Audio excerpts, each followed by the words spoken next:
Motorola is seriously feeling the heat from brands like Xiaomi and Asus in India, because firstly Xiaomi came up with a very beautiful device for the price of rupees around 15,000, but then Zenfone wasn't bad either from Asus because that was priced at around 10,000. But Motorola isn't going back, because Moto G, the new one from Motorola, has been priced lesser than what the actual predecessor of this one was available for. So this is priced at rupees 12,999, and Moto G is not a bad choice for anyone who's looking for a mid-range device with from a brand which is very well known internationally, and Motorola has been there since one of the longest periods in the smartphone industry, so you won't be disappointed with this device.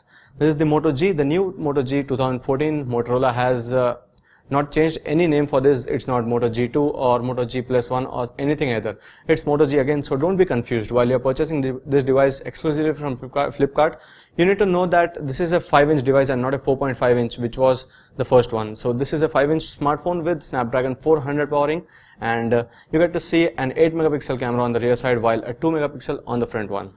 So this is the Moto G. Let me unbox this and show you the first video demo of this. It's a 16 GB second generation device, so you shouldn't be confused whether this was the first and second. You can make the difference mainly from the camera and also the screen size. So this one comes with a 720p display, and this is the box packaging, where you get most of the details on the rear side of the box package. It shows a 5-inch HD display, stereo speakers, and an 8-megapixel camera. So colorful Motorola shells are also available to match the style that you need, and it's the same Snapdragon 400 processor that's powering this device. So this is the box packaging. Let me unbox it. So this is what you get initially. This is the white one that we had ordered. So it's the white Motorola Moto G, and this is the 8-megapixel camera with the LED flash, and there's a Motorola branding on the rear side, and on the front this is a bigger 5-inch display. That's a 720p display, and these are the new inclusions. That's the stereo speakers on the front side itself. It's on the top and bottom of the screen, and below the speakers you get to see the sensors this time. This is the 2-megapixel camera on the front side, and in the bottom there is this micro USB port, while on the side there are buttons for power off and on, and the volume rockers. On the top there is a secondary mic as well as the 3.5 headset jack, and on the left there is nothing. So this gives an indication that the back cover is removable and you don't have any slots for the SIM card and micro SD card on the sides.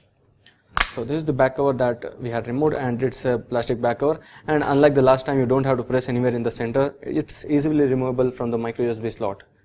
So the battery isn't removable. The battery is still embedded inside the phone, and you can just insert the 2 SIM cards. There's a dual SIM version, and there's a slot for SD card which can help you expand the storage by a maximum of 32 GB.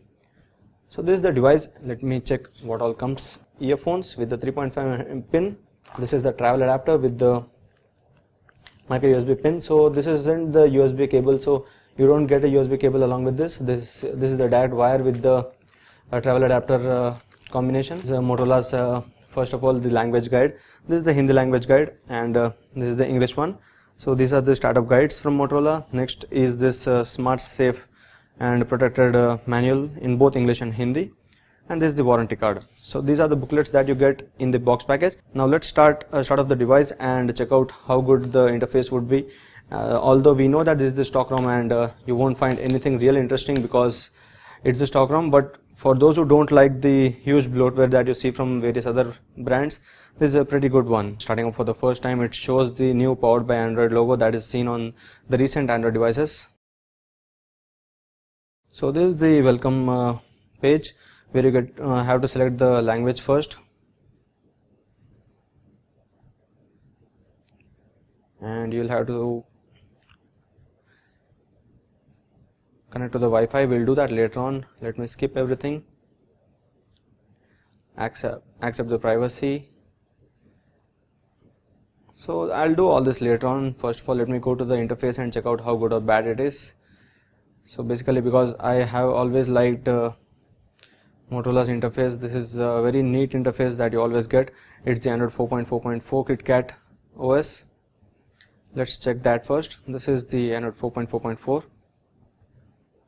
So that's the latest KitKat, and Motorola has promised the Android L update once that is launched from Google.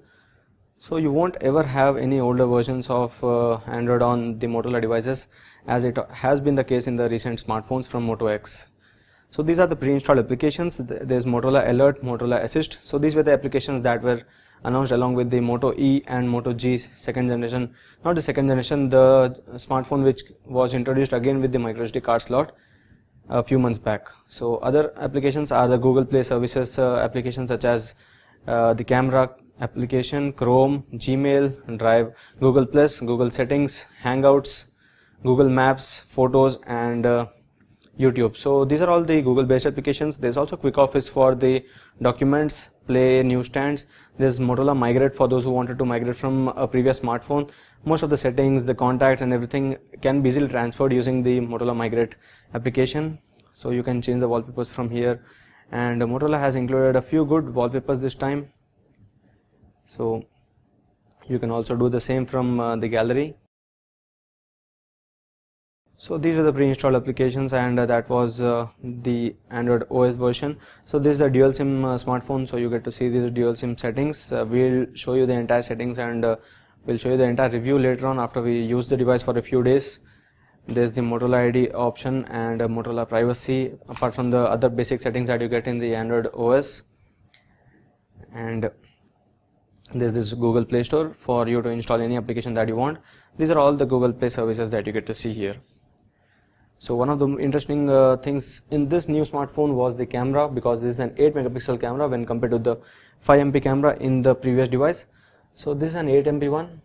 Drag up and down to zoom. Swipe to each side for settings and gallery. So it shows you a preview initially. So this is the gallery if you swipe from right, and if you swipe from left it would go to the settings. So these are the various settings where you can toggle the HDR mode, flash, and touch to focus, control focus and exposure, that is, and this is for the video and for the panorama. For an 8 megapixel camera, this is quite beautiful, and this is nothing bad when you compare to the smartphones such as Galaxy S3 which had an 8 megapixel camera, and this is at least better than those smartphones from Spice and Micromax which come with a 8 megapixel lens on the rear side. So this was all about the Motorola Moto G second generation device that retails at rupees 12,999, and that's available only on Flipkart right now. So do check out the channel PhoneRadar for other videos. Thank you.